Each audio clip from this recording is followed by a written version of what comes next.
Olá, seja bem-vindo ao curso de Matemática para Informática.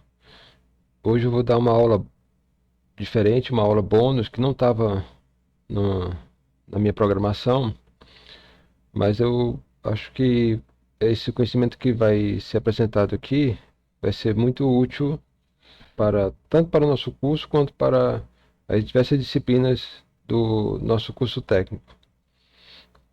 Então vamos lá. Vou falar sobre linguagem. É uma reflexão sobre linguagens e que vai valer também para linguagem de programação, linguagem matemática, linguagens em geral, como os idiomas também. Então vamos lá. Eu vou começar com o verbo precisar, o substantivo precisão e o adjetivo preciso. Essas três palavras que nós temos no nosso idioma, eles carregam dois significados distintos. O primeiro significado é o sinônimo de necessitar, necessidade e necessário, respectivamente. Exemplos de aplicação dessas palavras: eu preciso estudar mais, eu necessito estudar mais. No caso aqui é o verbo. Estudar mais é uma precisão, estudar mais é uma necessidade. Aqui nós temos agora a utilização do substantivo.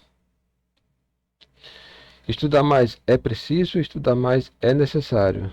Temos aqui a utilização do adjetivo. Pois bem, só que essa palavra também tem um outro significado que é o metrológico. Por exemplo, a balança tem a precisão que procuramos, as medidas estão precisas. São exemplos que nós escutamos com frequência. Então, só para curiosidade, nós temos essa famosa frase aqui de Fernando Pessoa, que navegar é preciso, viver não é preciso. Ela causa uma certa ambiguidade por causa desses dois significados. Mas a maioria das pessoas concordam que o que faz mais sentido aqui seria o sentido meteorológico. Navegar é preciso, no sentido que você pode usar as estrelas, pode usar o sol, você navega, vai e volta com certa precisão. Agora, viver é uma coisa muito aleatória, você não tem muita como prever os acontecimentos. Então, viver não é preciso. Então, aqui é o significado meteorológico. Agora, vamos analisar com mais cuidado a definição de precisão. Eu peguei essa definição aqui do dicionário. Nós temos aqui a primeira definição de precisão é o rigor no registro e na definição do valor, do peso ou da medida de algo. Ou seja, temos aí uma ênfase no valor numérico. Mas tem um outro significado, que é a escolha perfeita de palavras e frases para comunicar um pensamento.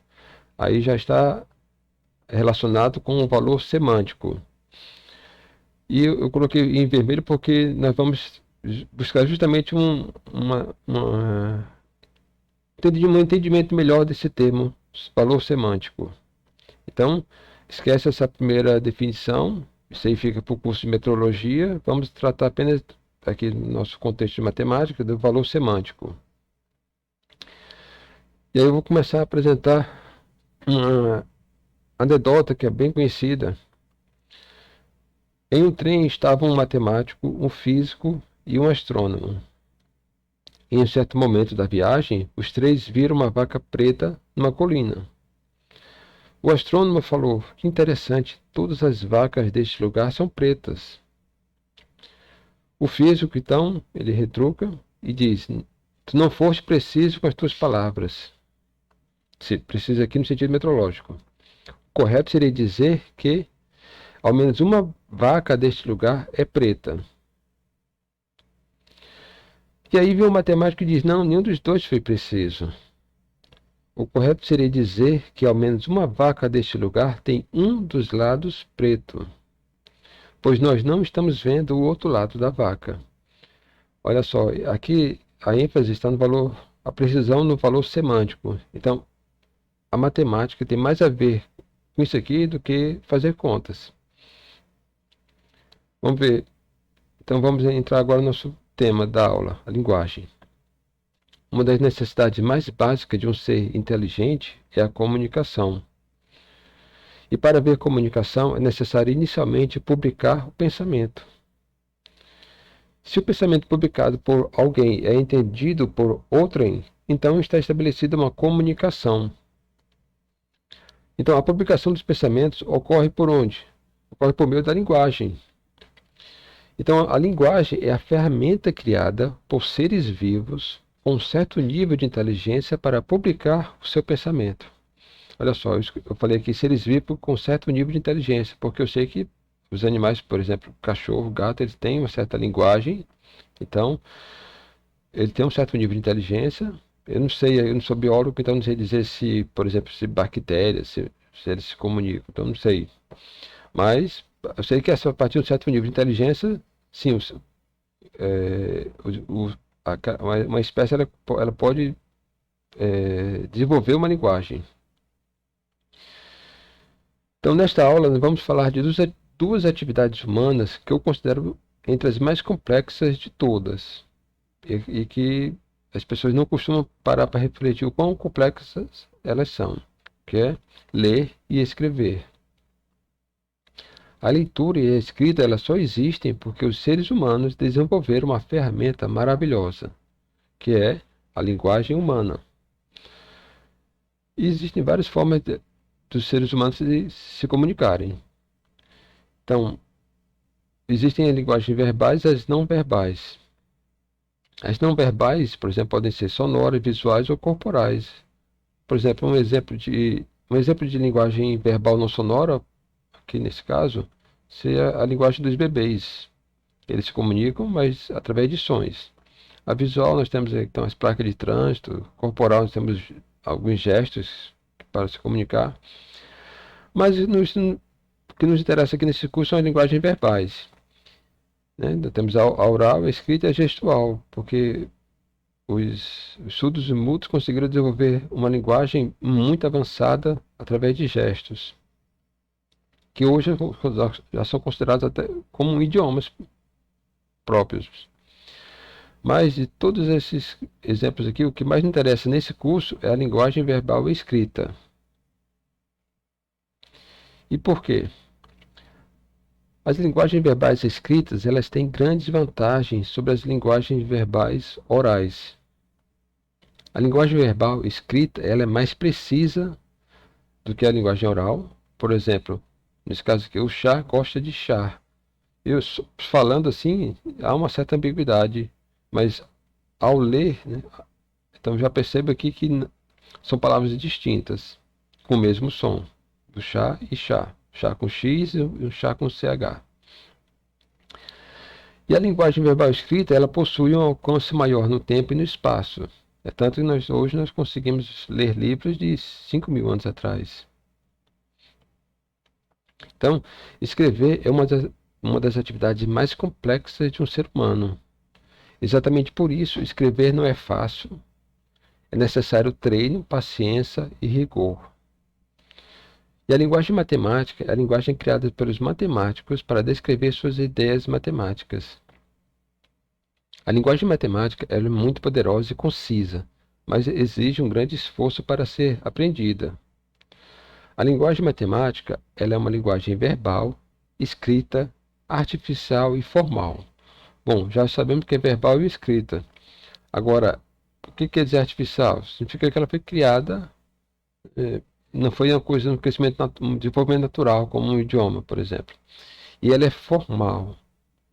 Mas o que quer dizer o adjetivo formal? Então a gente precisa analisar melhor esse conceito. E para isso eu vou apresentar os aspectos fundamentais da linguagem. Repetindo, escrever é uma das atividades mais complexas de um ser humano. Exatamente por isso, escrever não é fácil, é necessário treino, paciência e rigor. E quando escrevemos em linguagem matemática, essas exigências atingem níveis mais altos. Para produzirmos um texto bem escrito, devemos ficar atentos sempre aos três aspectos fundamentais da linguagem. Quais são os aspectos fundamentais? A morfologia, a sintaxe e a semântica. Que aqui estão representados nessa caixinha, essa imagem aqui, ok? Bom, o interessante é que esses aspectos da linguagem, eles valem inclusive para as linguagens de programação. Então, quem já estudou linguagem de programação deve conhecer também esses aspectos fundamentais. Vamos lá, vamos ver cada um deles separadamente. A morfologia. O que é morfologia? Morfologia é aquela ciência que estuda, aquela parte da linguística, na verdade, que trata da forma correta de representar uma palavra, ou seja, se um vocábulo está correto ou não. Cada palavra é representada, ou seja, falada, escrita ou gesticulada, depende do idioma que nós estamos trabalhando, de acordo com a convenção. E um erro morfológico ocorre quando a representação de uma palavra é diferente da convenção. Exemplo de um erro morfológico, temos aqui a frase: o menino chutou a bola. Só que a bola está escrito com 2 L's. Então, o vocábulo bola não está escrito corretamente segundo a convenção estabelecida para o português, digamos, português atual. Eu não sei se em algum momento no passado bola foi escrita com 2 L's, mas para o português atual, né, nessa versão nova do português, bola só se escreve com um L. E para quem não sabe, aqui no português do Brasil, a convenção oficial ocorre através do VOLPE, que é o vocabulário ortográfico da língua portuguesa, sob responsabilidade da Academia Brasileira de Letras. Existe até um aplicativo celular que você pode baixar, ou você pode acessar também pela internet, o VOLPE, e lá pesquisar a sua palavra, se ela existe ou não na nossa língua. E qual a forma correta de escrever. Os erros morfológicos são denominados de barbarismos. Vejamos alguns exemplos de barbarismo muito comuns no Brasil, cometidos inclusive por pessoas de alto nível intelectual.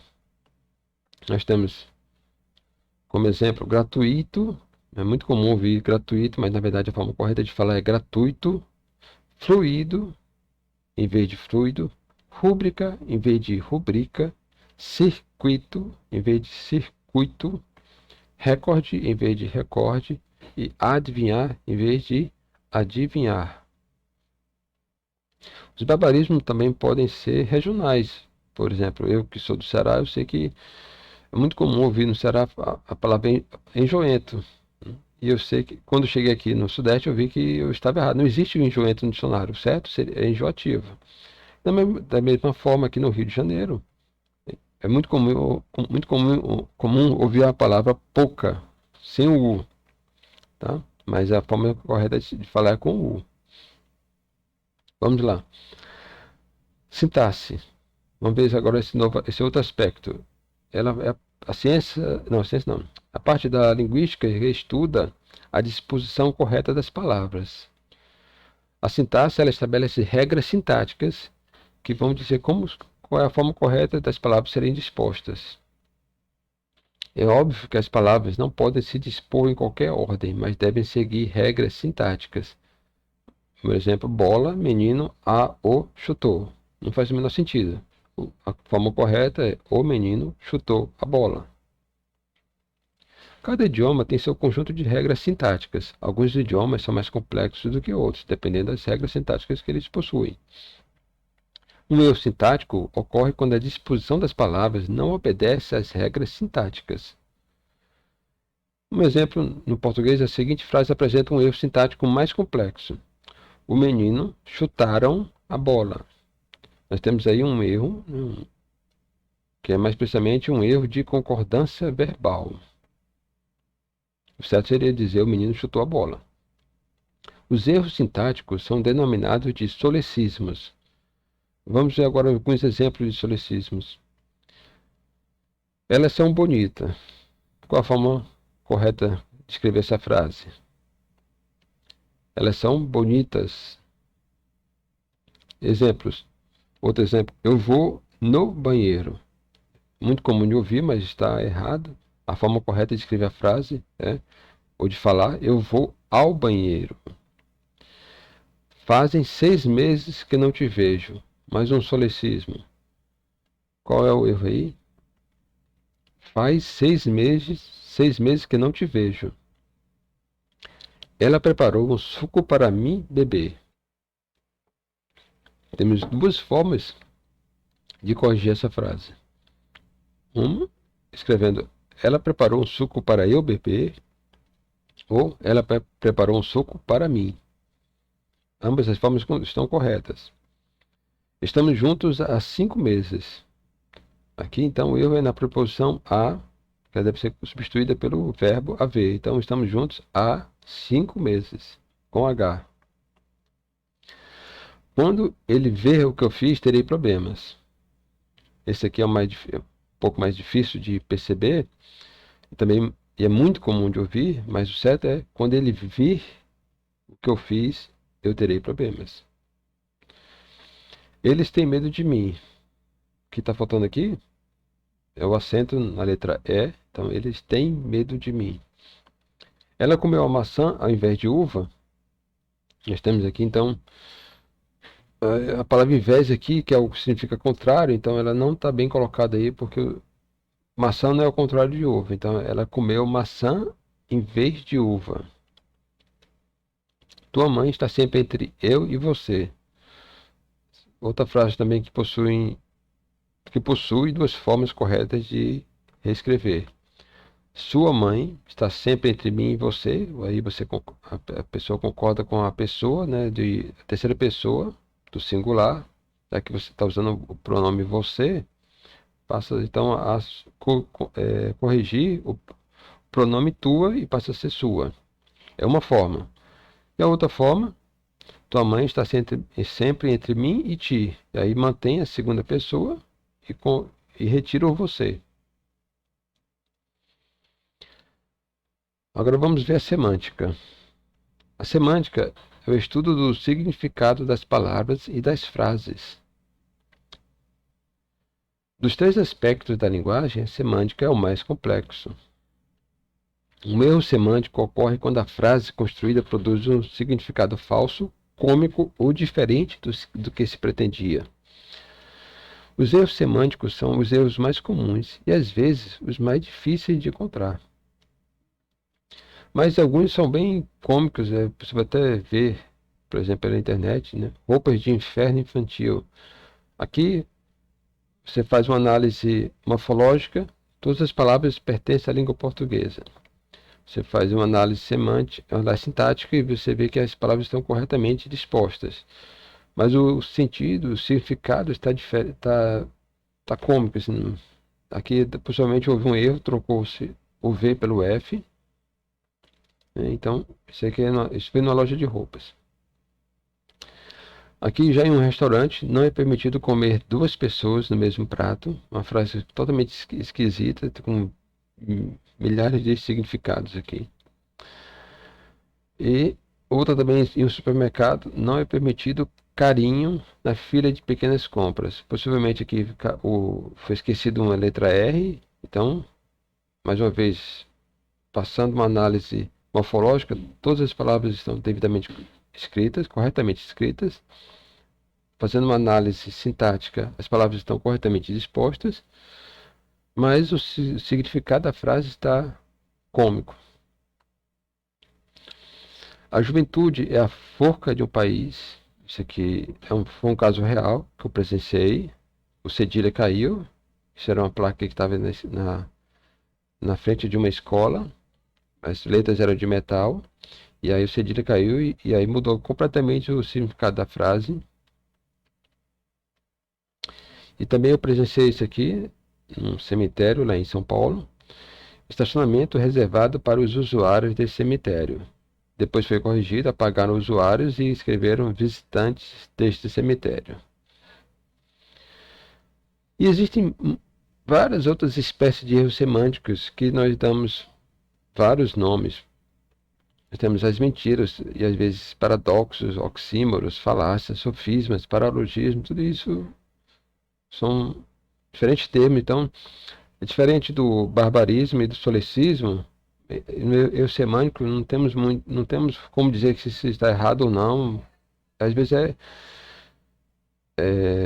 se foi intencional ou não. Então, como é mais complexo o entendimento, se houve um erro de fato ou não, então a gente não considera como, não tem um termo próprio para isso. Então existem várias formas de você registrar esses erros semânticos. Mas vamos lá, resumindo. O menino chutou a bola, bola com 2 L's. É um erro morfológico ou barbarismo. O menino chutaram a bola. Erro sintático ou solecismo. A bola chutou o menino. É um erro semântico. A não ser que você esteja trabalhando numa história fictícia para criança, mas na realidade não faz sentido. A bola não tem pernas para chutar. Vamos lá. Isso nos dá base para entender então a diferença entre forma e conteúdo. Nesta parte da aula trataremos dos conceitos de forma e conteúdo. Esse assunto ele é muito complexo e já foi estudado e debatido por muita gente. Na área de humanas, esse debate é muito comum. Mas na área de exatas, eu percebo que não é tratado esse assunto. Então, eu estou apresentando aqui para os alunos. Né, e o que eu apresentarei aqui é uma versão simplificada do assunto. Então, é uma introdução. Se o aluno não quiser procurar se aprofundar mais, fique à vontade. O conteúdo é aquilo que queremos comunicar, é o que está no nosso pensamento. E a forma é como representaremos o conteúdo. Então, fica evidente que a forma tem a ver com o quê? Com a morfologia e a sintaxe. Já o conteúdo tem a ver com a semântica. Olha só um exemplo. Eu quero dar um beijo nos teus beiços. Você vê que o conteúdo está o quê? Nós entendemos a mensagem que se quer passar. Mas a forma não está legal. Para o nosso idioma não soa bem. Você muda a palavra beiços para lábios e aí sim, eu quero dar um beijo nos teus lábios. Então a forma ficou adequada. Já essas mesmas palavras, elas podem, em outro sentido, podem ter uma mudança completamente oposta. Por exemplo, eu quero dar um murro nos teus lábios. Então, o conteúdo a gente entende, nós entendemos, mas a forma não está adequada. Eu quero dar um murro nos teus beiços. Você vê que, de acordo com a palavra e a ocasião, uma é mais adequada que a outra. Então vamos lá, nosso foco aqui vai ser a forma. Existem várias palavras derivadas de forma. Nós temos formal, formalidade, formalizar, formalização, formalismo. Formalizar, então, é estabelecer regras de modo a obter um padrão. E o formalismo é a ênfase na forma em detrimento do conteúdo. Formal é um adjetivo que caracteriza um ente que dá ênfase à forma em detrimento do conteúdo. Formalização é a ação de formalizar. Formalidade é o padrão resultante da formalização. Um exemplo, qual é a formalidade que devemos seguir? Ou seja, qual é o padrão que devemos seguir? Então, por exemplo, quando eu digo que a matemática é uma linguagem formal, então agora podemos entender melhor esse conceito. Linguagem formal, se você quiser rever a definição do adjetivo que eu coloquei mais na frente, mais atrás, mais assim, pouco antes. Então, linguagem formal é uma linguagem que dá ênfase à forma em detrimento do conteúdo. Outro termo muito importante na matemática, que é o sistema formal, que é visto logo nos cursos mais avançados de matemática, mas no ensino médio e nos cursos, por exemplo, de engenharia, essa palavra ela é muito pouco trabalhada. Sistema formal. A matemática ela possui vários sistemas formais dentro dela. Todas essas palavras contêm implicitamente o significado de regras, etiquetas, rigor, seriedade e impessoalidade. Muitas vezes é visto como algo entediante, sem graça, demorado, burocrático. No entanto, também pode oferecer justiça, segurança e estabilidade. Em muitos momentos da vida, evita injustiça, deboche, ridicularização, medo. Para dar um exemplo, quando vamos passar por uma cirurgia em um hospital, esperamos uma postura formal do médico para nos passar segurança e evitar o medo de colocar nossa vida nas mãos de uma pessoa despreparada. Imagina o médico chegar só de sandálias e camisa regata. Não é não condiz com as formalidades da situação. E quando estamos numa fila à espera de um atendimento, pode ser no caso um médico, um restaurante, um banco, um serviço público, esperamos que o atendente nos atenda com formalismo, seguindo a regra básica de atender primeiro quem chegou primeiro. Quando o atendente coloca uma outra pessoa na nossa frente, o atendente valorizou a semântica a despeito do formalismo. E eu não faço juízo de valor dessa atitude, porque dependendo da situação, isso é uma atitude correta ou não. Se ele colocou uma pessoa na minha frente, mas porque a pessoa estava passando mal, então ele ele realmente deixou de lado o formalismo e fez uma atitude correta. Agora, se ele coloca na minha frente uma pessoa que só porque é parente dele, então isso é uma atitude ruim.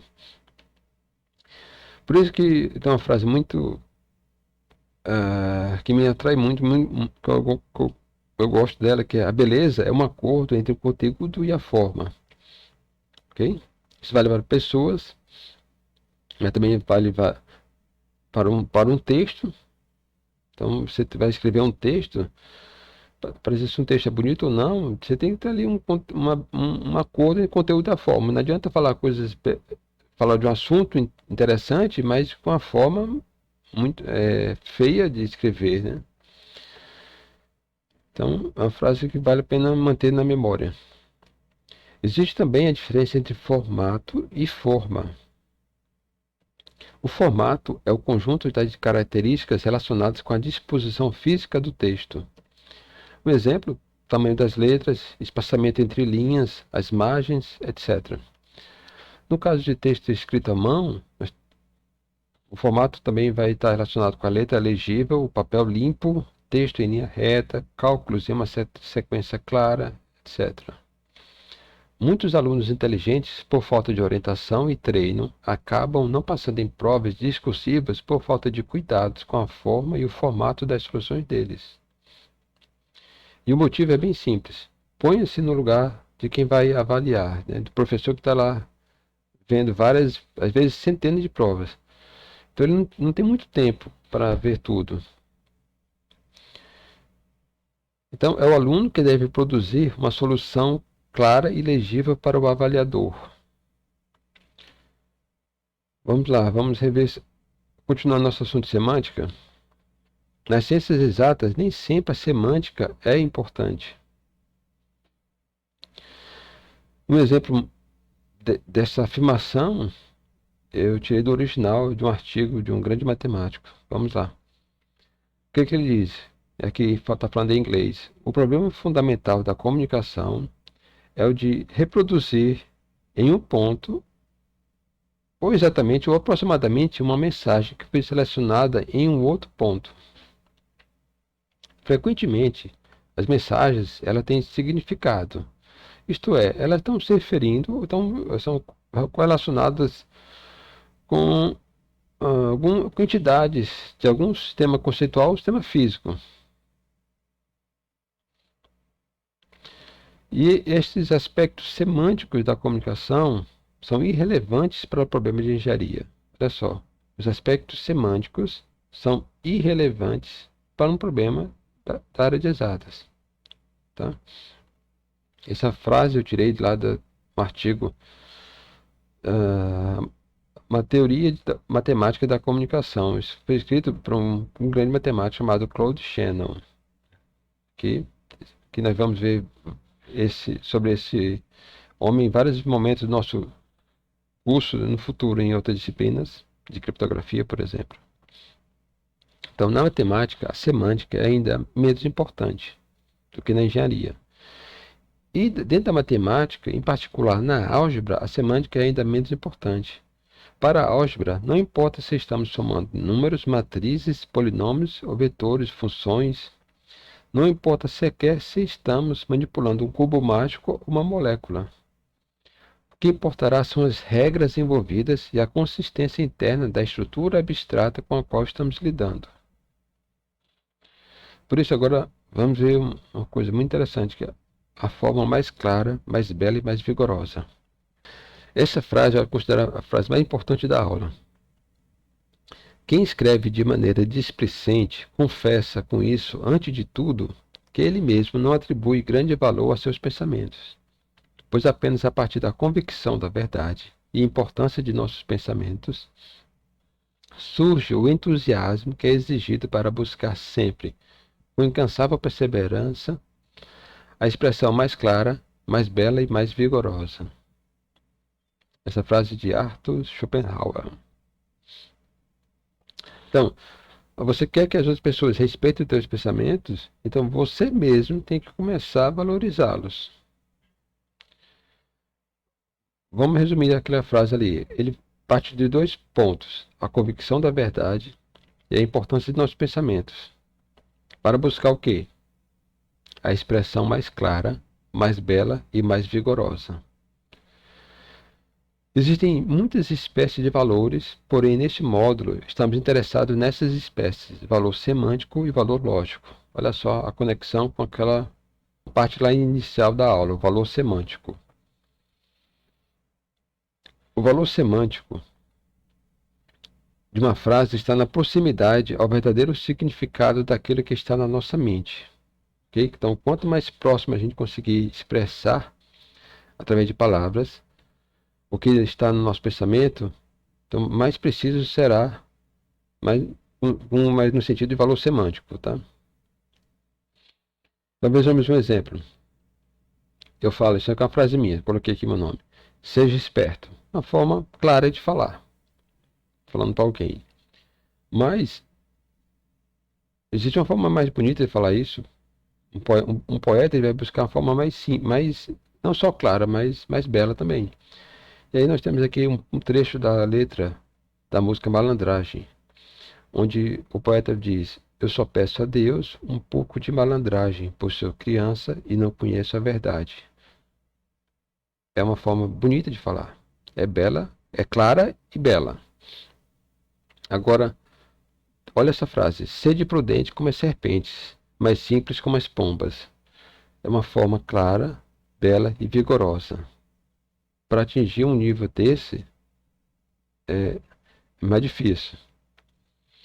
Vejamos outro exemplo. Eu falo, minha frase aqui: o amor é importante para os seres humanos. Está bem claro. Mas um poeta ele vai querer buscar algo mais. Então ele vai mais a fundo. Então, como ele expressar essa mesma ideia com outras palavras? Olha só, tirei esse trecho aqui da canção Luz Viva, de Flávio Venturini. Chama divina que dá à luz humana o dom de curar. Claro mistério do ser, todos os dias a renascer. Muito mais bonita do que a minha frase. Mas vamos lá, vamos além. Mesmo que eu tivesse o dom da profecia e conhecesse todos os mistérios e toda a ciência, mesmo que eu tivesse toda a fé, a ponto de transportar montanhas, sem amor eu nada serei. E aí nós temos uma forma clara, bela e vigorosa. Nossa, lindíssimo. Então todas as grandes mentes que passaram pela Terra tiveram entusiasmo para buscar a expressão mais clara, mais bela e mais vigorosa. Por quê? Porque eles sabiam que suas frases seriam repetidas por muitas gerações vindouras. Então, precisamos aqui a ideia de valor semântico e vamos também agora entrar na ideia do valor lógico. O valor lógico é atribuído apenas a sentenças e só pode assumir dois atributos, verdadeiro ou falso. Olha só, eu usei aqui a palavra sentença. Mas vamos lá. O exemplo é que o Brasil está localizado na América do Sul. Isso é um valor lógico verdadeiro ou falso? É verdadeiro, a gente sabe sim. O Brasil está localizado na América do Sul. Já nessa frase, o Brasil tem fronteira com o Chile, o valor lógico dela é falso. O Brasil não tem fronteira com o Chile. Alguém viu meu livro? Então, não se aplica, pois não é uma sentença. Okay? Então, aqui não dá para dizer se é verdadeiro ou falso. Então, só podemos atribuir valores lógicos às sentenças. Mas então, o que é uma sentença? Vamos ver direito esse conceito. Mas antes, mais uma frase de Schopenhauer, muito legal essa frase. Nada é mais fácil que escrever de modo que ninguém entenda. E nada é mais difícil do que escrever pensamentos importantes de modo que qualquer um entenda. Muito bom. E por que eu escrevi isso? Porque o homem escreve para comunicar seus pensamentos. E a forma mais simples de representar um pensamento é por meio de frases. Uma frase é uma sequência de palavras com significado completo. E um texto é uma sequência de frases. Neste módulo, estamos interessados apenas em frases. Então, existem várias espécies de frases. Nós temos a frase exclamativa ou simplesmente exclamação. Nós temos exemplos. Que dia lindo. De jeito nenhum. Ai de mim. Nós temos frases interrogativas, que são simplesmente perguntas, também é outra forma de falar. Nós temos aqui, quem? 1451 ano, número primo? Como fizeste isso? Nós temos a frase conjectural ou suposição. Exemplos, eu acho que foi ele, ou suponho que 1451 seja número primo. Aqui é um achismo, né? Você está supondo. Nós temos frases imperativas ou simplesmente procedimentos. Estude matemática, ao sair desliga a TV ou vá tomar banho. Interessante que a frase imperativa ela tem vários tipos dentro dela. Cada uma dessas frases que eu falei, que eu citei aqui, são de um tipo diferente. Nós temos frases imperativas que são conselhos, ou instrução ou comando. Conselho, estude matemática. Instrução, ao sair desliga a TV. Um comando, vá tomar banho. Mas o que nos interessa é a frase declarativa ou declaração, que ela simplesmente descreve um fato. Exemplos, eu vi um elefante, ela fala francês. Uma oração é uma frase contendo pelo menos um verbo. Existem dois tipos de orações, as orações simples e as orações compostas. Uma oração simples contém apenas um verbo. Uma oração composta contém mais de um verbo. As orações declarativas são as mais importantes para a matemática. Existem duas espécies de orações declarativas, as abertas e as fechadas. Uma oração declarativa fechada é uma oração a qual podemos julgar se é verdadeira ou falsa. Uma oração declarativa aberta é uma oração a qual não podemos julgar se é verdadeira ou falsa. Olha só alguns exemplos aqui. Orações declarativas fechadas, nós temos alguém caiu, ninguém caiu, todos caíram, o Antônio caiu. Se você parar para pensar bem nessas frases, nós podemos julgar todas essas 4 orações declarativas como fechadas, porque você pode julgar se são verdadeiras ou falsas. Mas quando eu digo ele caiu, não dá para dizer se é verdadeiro ou falso, porque nós não sabemos quem é o ele aí. É como se fosse um X aqui na equação. A gente não sabe quem é o ele. Uma sentença, então, é um outro nome para uma oração declarativa fechada. Então, conseguimos definir então o que é uma sentença. E uma proposição é um significado de uma sentença. Olha que interessante. O significado. Então,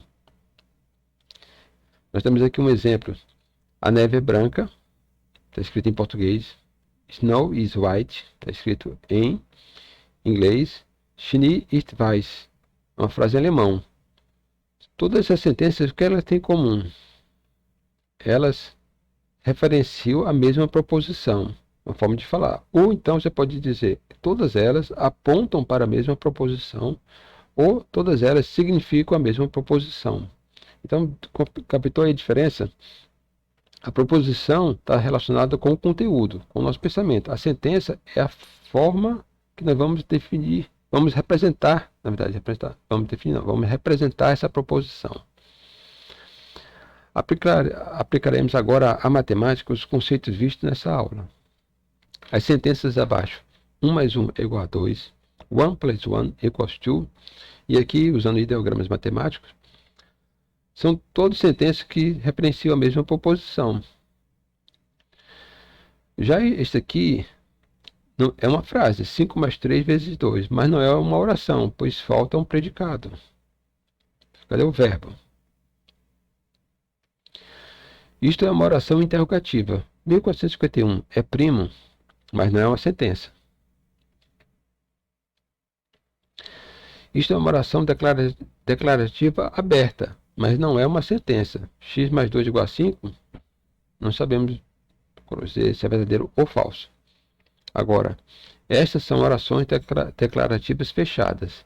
3 mais 2 igual a 5 é uma oração declarativa fechada, ou seja, é uma sentença aritmética. Essa daqui também é uma sentença aritmética, raiz quadrada de 9 igual a 3. Já isso aqui é uma sentença algébrica, é verdadeiro também.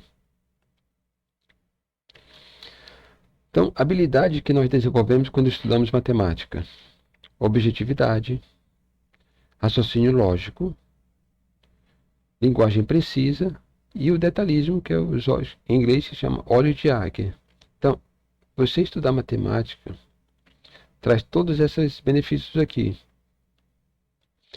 Então, juntando isso aqui com um estudo de área de humanas, você fica com uma mente muito afiada. Então, eu recomendo aos meus alunos sempre me desenvolver duas partes. Estude matemática, mas também estude a parte de humanas, estude a parte de linguagem, nosso idioma principalmente. Tente elevar cada vez mais o seu nível de domínio do nosso idioma, que aí você vai se tornar uma pessoa, um intelectual muito poderoso. Por hoje encerra, então força e honra a todos vocês e até a próxima aula. Muito obrigado.